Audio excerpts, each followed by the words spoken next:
Well, it's certainly not as loud as some engines. I like how it only makes its power. No power, no power, no power, turbo! Hello and welcome to an episode of Automation, the car company Tycoon. In today's episode, we're going to be making a sporty mid-size SUV. So we're going to go over here and get a new model. And then we're going to click over here at body type. Then we're just going to click all of these except for the SUV because I want an SUV. I don't want anything else. So here's this little weird thing. Don't want this because that would be too big. I don't know if that has a crap ton of drag. And it looks more like a Chevy Suburban, and a Chevy Suburban really isn't sporty. So let's look here. Don't want that. That's also kind of smushed. I was thinking about maybe this. I do like that. I like that one a bit more than these two. I think I'm just going to choose this one. Okay, I'm going to choose this one because it's a little bit shorter, which means it's not as long as this one, which means it's also going to be a little bit lighter, so a little bit more sporty. So we're going to choose it. For the panel material, I think aluminum would be pretty good. For chassis type, monocoque works pretty good here. For the chassis material, let's go with glued aluminum. We're going to go with a longitudinal engine so that we can put a V6 in this. We're not going to go crazy, but it's going to be a turbocharged V6 instead of a V8 because the V8, well, it's a mid-size SUV. There's no real mid-size SUVs anymore that actually have V8s. Anyway, the front suspension, we're going to go with double wishbone, and then the rear. The rear for this would be a double wishbone, works pretty well too. Increase the quality a little bit. This is going to be a pretty expensive SUV. V6, there we go. Black material, aluminum. Oh, I was thinking about a 3.5 liter V6. There we go. For the head and the valves, dual overhead cam, obviously, 5 valves per cylinder because this is going to be a pretty modern vehicle. Aluminum heads. For the crank, let's go with cast iron. We're probably going to have to switch it, but we'll just keep it that way. Now, increasing the bottom end quality does everything good, so we are going to increase it. It does increase cost. However, I'm not really going to pay attention to that too much. Now for this and this, we're going to keep them there until we've put everything together in the engine. Then we'll go back and tune everything properly. Variable valve timing on all the cams so that we can get as much power and as much fuel economy out of it. Quality, we need to increase that because it gives us lower octane, better smoothness, better power, potentially. Next, turbocharger. I'm going to go with twin turbo. Ball bearing turbo too. Intercooler. Not really going to do anything here. Although, I am going to select fuel economy as the preset. I'm going to do that, and then we're going to see how much power it makes. And then if I can make a bit more power without sacrificing fuel economy too much, then I will switch the preset and also just customize all the settings myself. But anyway, I'm looking at kind of the 24-ish miles per gallon range. Fuel system, injection, direct injection. Per cylinder. Intake, standard. Fuel type. Okay, let's run it on premium. And keep all these the same, except I am going to just increase the rev limiter to around 7,500, because I think that would be around pretty good for something like this. And then increase quality a little bit. Now for the exhaust. Dual exhaust, bypass valves. Fat exhaust. High flow catalytic converter. First muffler is going to be a reverse flow muffler. And then the second muffler is going to be baffled muffler. So it looks like the pistons and conrods already have some issues going on there. Let's just have it do some automatic testing and let's see what it does.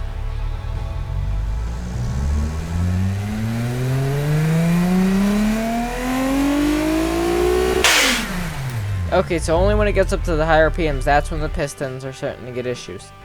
And in total, we're making 304 pound-feet of torque and 234 horsepower. Okay, so I increased ignition timing. Now, if you see here, the piston is 8% stress, and also the conrods. Just to get a little bit better flowing, I am going to put performance intake on it. I know that's not related to the pistons, but we are going to go back over to the pistons. Okay, so the crankshaft is fine. The conrods, can I put heavy duty? Nope, that's obviously not going to happen. Although heavy duty forged can work. And then for the pistons, heavy duty cast, obviously not going to work, but forged, yes, it does work. And actually, it looks like I might be able to get a little bit more revs out of this engine, so do that here. Engine limit, let's make it go 8,000 RPM. And now after I've done some of that, we're making 313 pound-feet of torque and 238 horsepower. The camper, if I'm going to keep it there, although the compression ratio, let's increase the compression ratio. And now let's go mess with the turbo. So the compressor needs to be bigger and the turbine also needs to be bigger. Now if I select performance, okay, that's not good. Knocking happens. And just off camera there, I did just go change the exhaust set. So the exhaust is a little bit smaller now, so we're making a little bit more power. Anyway, increase the fuel mixture just a little bit. That actually does help with knocking. Wow, okay, that's good. You know, I want to make more power than we do torque, because with a crap ton of torque, you're going to likely spin the wheel. So this will have all-wheel drive, so it will have that go for it. Although let's have it run in super fuel. That just sounded so retarded. Super fuel. I mean, super octane rated, I guess, whatever. Anyway, let's go over here. So the turbine needs to be a little bit bigger, intercooler and compressor. So if I go over here, increase the turbine. Does that increase power? Yeah, it is increasing power and torque. Okay, so now we're making around as much power as we are torque, so it's getting a little bit closer. Now the intercooler, if I increase the intercooler, what happens there? Good things, that's what happens. Alright, there's where we want it. The engine bay is quite full, yeah, obviously. Compressor also needs to be changed a little bit. Increasing the compressor. Decrease it a little bit too. Right, let's just go with there. That's good. And then let's take the maximum boost, let's increase it until we see an issue here. There's an issue knocking. So let's increase fuel mixture again. And then ignition timing. I'm actually going to retard the ignition timing a little bit so that we can get a bit more lower octane. Now let's go back here. Increase the maximum boost a little bit more. Okay, this is looking pretty good. There's knocking. Okay, if I decrease the compression ratio, there it went. That knocking just went away by decreasing the compression. Okay, decrease compression a little bit more. So just decrease compression. How far can I increase the maximum boost now? Okay, can increase it a lot. Okay, there's our point. This is as far as I'm gonna go with it. Although, looks like I might be able to increase some other things on here. Nope, never mind. Can't increase the turbine. What about the compressor? Increasing the compressor. A little bit more power, a little bit less torque, but that's kind of what I want here. So just increase it. Okay, so everything right here is good. Let's go look here. Can I run the engine any higher RPM limit? 81,000, 82,000, 83,000, 84. Okay, 83 is the limit. I'm gonna take the catalytic converter off. I have this issue every time. I didn't take the catalytic converter off. Okay, now let's look here. Exhaust needs to be a little bit bigger now. Okay, just a little bit. Now let's hear what this thing sounds like. Hopefully it sounds okay.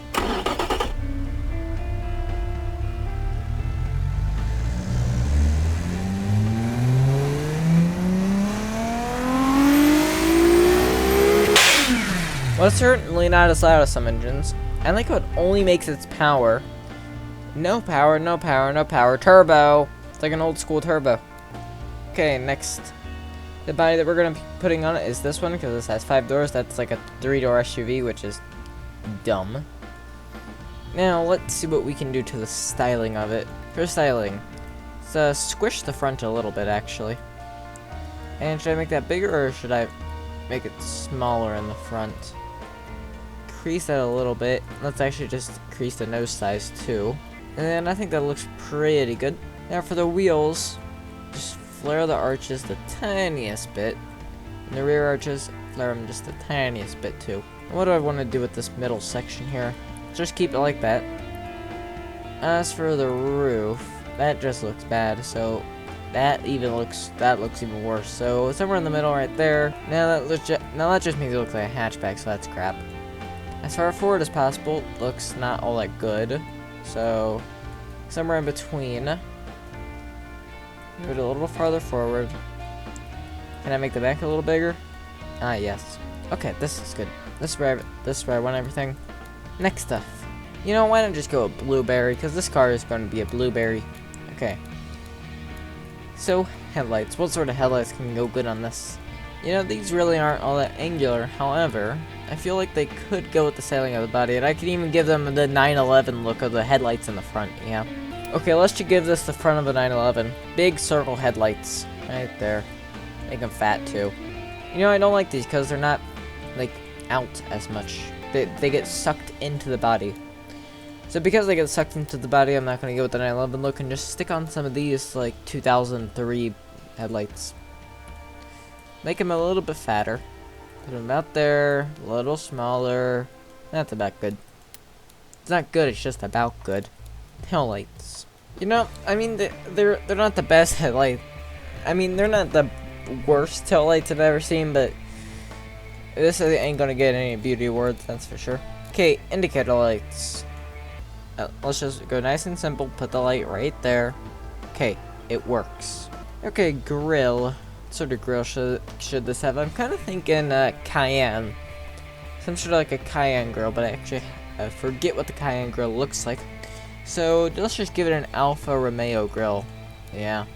So this is gonna be what a Porsche Cayenne kind of looks like in the front, but with a big ol' Alfa Romeo grill. That's great. Vents. Maybe just a little vent in the front here. I mean, it doesn't look the best, but I mean, you could have done worse, that's for sure. I mean, I could have done worse than that. Spoiler wing. We don't want a spoiler because we want this thing to have a bunch of traction. You know, we don't need a big wing. That's just going to be our little tiny lip of a wing. That's good. Fuel cap. Racing fuel filler cap because, oh, why not? Wait, where is it? There it is. Come on, go to the place I want it to be. Come on. Okay, I guess we're just gonna have to deal with it right there. Door handle. Just slap the door handle right on the side there. Come on, go on to the car. There. Door handle. Oh, now it moves. That's dumb. Okay, get another door handle. Take this door handle. Place it right there. Mirrors. Gotta go to this side for some reason and put the mirrors on straight. Okay, just put it right there. I mean, it works. Aerial, not really too worried about. Don't really care. Wheels. Now, if you saw a car like this, you'd say, oh, that's ugly. But if you have some pretty good wheels on it, I think it could look better. I like those wheels. I like those too. I feel like these wheels fit this car. No, that fits an AMG. Okay, in my opinion, I like these wheels, so we're just gonna go with these. Should I give it a wheel drive system or a four-wheel drive system? Well, most of the small SUVs like this do have all-wheel drive, so we're gonna go with all-wheel drive. Now, this is gonna be pretty sporty, although it's not gonna be crazy sporty. So I'm actually gonna go with a slush-matic. I'm gonna select an advanced automatic, 8 speeds, obviously. Now, the estimated top speed of this car is 160 miles an hour, so let's increase this up to 160. There we go. Good. Differentials. Electronic limited slip differential, because it's better at basically everything than anything else on here, actually. Power distribution. We're gonna bias it towards the rear a little bit. Let's give it 60 at the back. Quality, increase these. Next. Radial tires. Sport compound. Let's look here. So the front wheels, make them a little bit fat. Actually, a little bit less fat than that. For the rear, I need to make these a little bit chunkier. That, a little smaller. That's pretty good. Okay, so rim size. Let's go with 20-inch wheels. A little bit smaller tire diameter. I wonder what that would feel like when you hit a bump. Okay, 20-inch wheels works with me. Magnesium rims. Increase the quality. Next, front brakes. Vented disc. 4-piston. Increase that size. Pretty fat. Rear brakes. Vented disc. Only 3-piston. Size about like the size of the front, but a little bit smaller. Pad type. Increase that. And then quality. Increase. Now for the under tray. Downforce. Increase the downforce like crazy. Active wing. Cooling flaps. Front wing angle. Increase. Rear wing angle. Increase. Cooling airflow. It should be okay. This is talking about the front tires are narrow for the load that they carry. Well, we'll just see about that later. Increase the brake airflow. Increase. Next. Should I put a row of seats in the rear? Let's give no rear. Let's just have no third row. And then instead of having a bench seat in the back, let's give 2 captain's chairs. Which means we have 4 seats. Interior. Sport interior. So, it's pretty good. Okay, entertainment. Standard infotainment. And then quality. Increase. Power steering. hydraulic steering, because hydraulic steering, here's the thing. Hydraulic steering is just better when it comes to driving a car. It just feels better. Although hydraulic and variable, let's just go with that. Traction aids. Let's just go traction control and ABS. Actually, let's just go full out electronic stability control. Quality. Increased a little bit. Safety. None. So this is for the safety. Just no safety because we want this thing to be as light as possible. Springs. Air.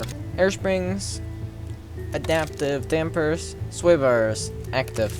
Let's see. It does understeer a lot. A little bit of wheel spin. That cornering really isn't too good. Let's go back to the tires, where's that at? Wheels, okay, here. Why did it reset the tires? That makes no sense. It actually makes no sense. It just likes to reset it random stuff. Okay, so we turned that off. Now let's just make the tires pretty fat. 255s in the rear, yeah, that's a little bit too fat. Let's decrease that.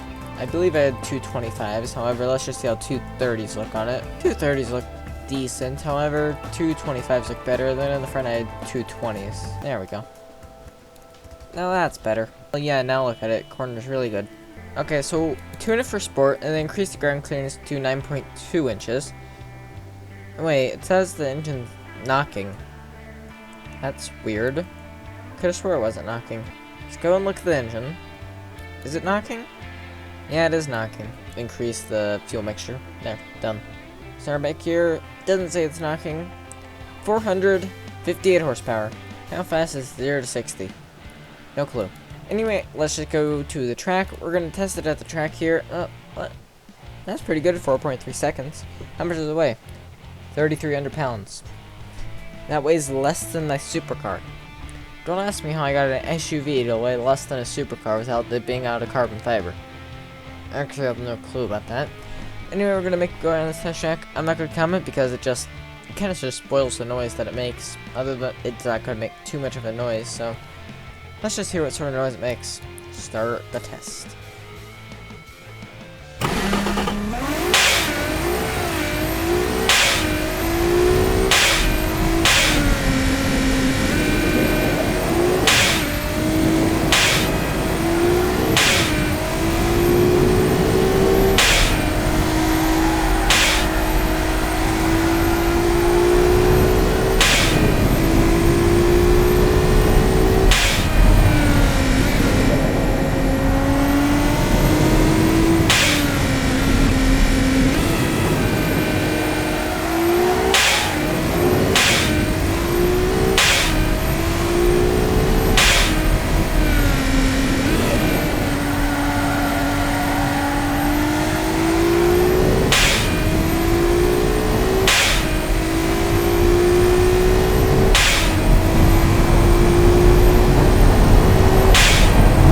Okay, I'm gonna talk here. Let's see what the top speed is. 140 around there. Okay, 150 right there. That's pretty good for an SUV. Although it only weighs 3,300 pounds, so it's not really all that heavy.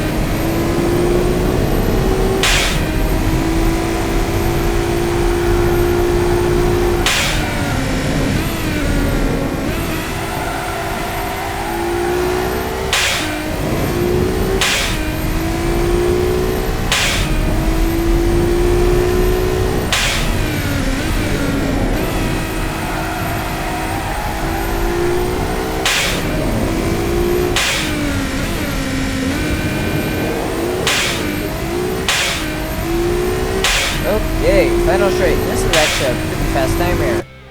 2 minutes and 13 seconds. It's pretty good. And 2,600 pounds of payload. That's really good. 5,000 pounds of towing. That's really good.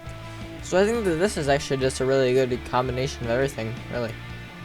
Okay, so this is going to be called the Alfa Romeo Cayenne. There we go. And let's export it. So, hopefully you like this episode, and goodbye.